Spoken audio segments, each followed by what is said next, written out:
Police સ્ટેશનમાં નિવેદન નોંધે, કસ્ટમ ફોરેસ્ટ અધિકારી નિવેદન નોંધે ત્યારે કોર્ટમાં આ નિવેદનો કેટલા ટકી શકે, કોર્ટ આ નિવેદનોને કેટલા ગ્રાહ્ય રાખે છે? પોલીસ કલમ 162 હેઠળ નિવેદન નોંધે છે, CRPC 164 હેઠળ પણ નિવેદનો નોંધવામાં આવે છે તથા અન્ય કલમો હેઠળ નિવેદનો નોંધાય છે, તે કોર્ટ કેટલા ગ્રાહ્ય રાખે છે તે અંગે ચર્ચા કરાઈ। દર્શક મિત્રો, મા આશાપુરા ન્યૂઝ ચેનલ જે રીતે હેલ્થ ઉપર લોકોની અવેરનેસ વધે, દર્શક મિત્રોને એનાથી ફાયદો થાય તે માટે એક કાર્યક્રમ કરી રહી છે, તેમ કાયદાકીય પણ સમજણો વધે અને કાયદાકીય જાણકારી વધે તે માટે પણ મા આશાપુરા ન્યૂઝ અનેક વખત વિવિધ વિદ્વાન વકીલોના સાથે મુલાકાત લઈ અને કાયદાકીય સમજ આપે છે।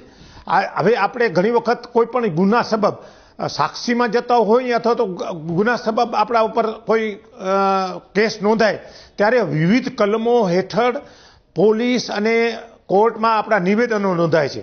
તો વિવિધ કલમો કઈ કલમો એવી છે જેના હેઠળ એ આપણા નિવેદનો નોંધે છે અને એ નિવેદનોની વેલ્યુ શું છે?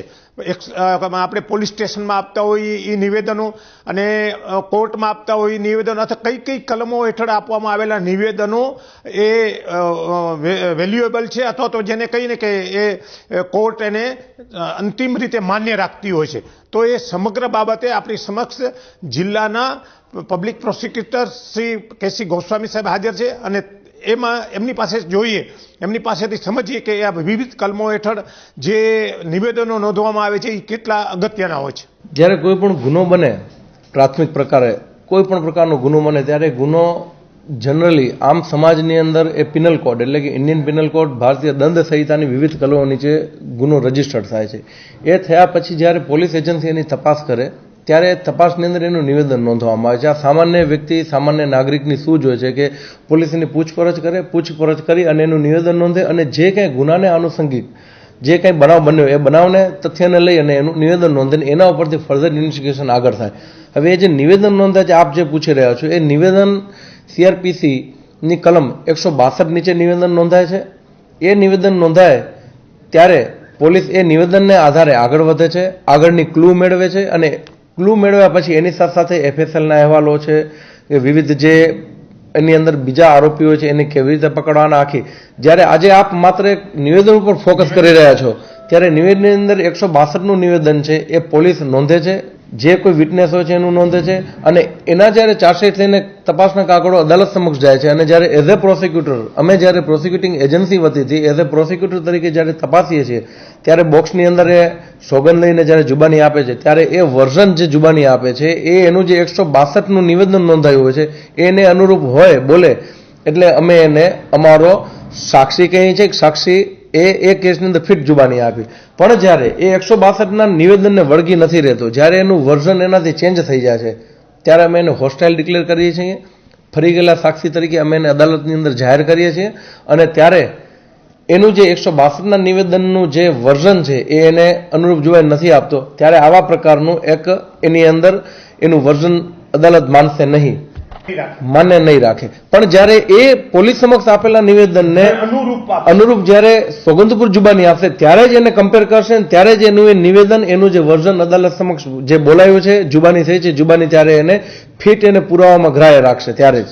PCSOનો જે ખાસ કાયદો છે, protection of children from sexual offence act 2012ની અંદર કાયદા નિર્માણ થયું। નાના જે બાળકો છે એને જાતીય સતામણી, એની અંદર છોકરો અને છોકરી બંનેનો સમાવેશ થાય છે। જ્યારે એને સૃષ્ટિ વિરુદ્ધનું કૃત્ય કરવામાં આવશે અથવા તો કોઈ પણ પ્રકારનું, ત્યારે એની સાથે જે કંઈ ગુનો બન્યો છે એના માટે પોલીસ તપાસ કરશે ત્યારે ભોગ બનનાર દીકરો હોય કે દીકરી હોય, છોકરો છોકરી હશે એને અદાલત સમક્ષ લઈ જશે।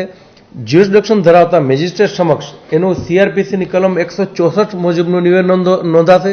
164ના નિવેદનના વર્ઝન એવા છે કે એનું નિવેદન ભોગ બનનાર બાળકનું એ મેજિસ્ટ્રેટ ખુદ નોંધશે, પોતે એના સ્વહસ્તાક્ષરમાં નોંધશે અને જે કંઈ બનાવ બન્યો છે એ બાબતની એ ખુદ એની નોંધ કરશે અને જ્યારે એ બાળક અદાલત સમક્ષ આવશે, અમારી પાસે જ્યારે એની કેસની અદાલતમાં ખાસ અદાલતમાં ટ્રાયલ ચાલશે ત્યારે સપોઝ એ બાળક ભોગ બનનાર છે એ એના પોતાની ફરિયાદ અને અથવા પોલીસે જે એનું નિવેદન CRPC કલમ 162નું લીધેલું છે જ્યારે એનાથી વિમુખ થઈ જશે, જ્યારે એના એ વર્ઝનને સપોર્ટ નહીં કરે ત્યારે અમે એને 164નું નિવેદનની બાબતે પૂછપરછ કરશું.